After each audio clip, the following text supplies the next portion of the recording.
than Kenya.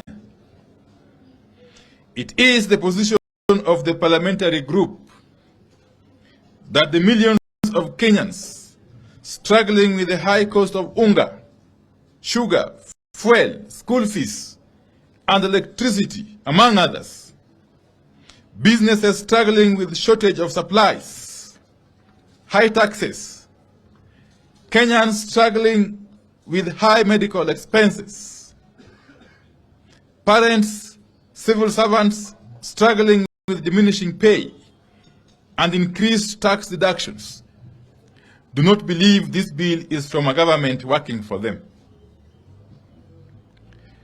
They do not believe anyone living in this country can come up with the raft of taxes contained in the Finance Bill 2023.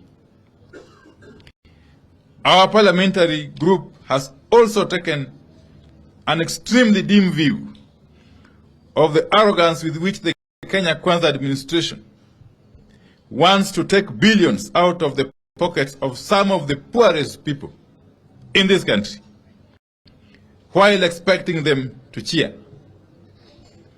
Kenya Kwanza position on the finance bill is take or leave it.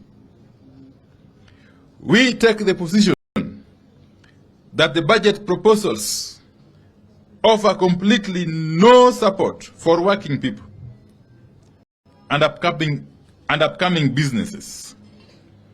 For the taxes being levied, people are getting nothing in return.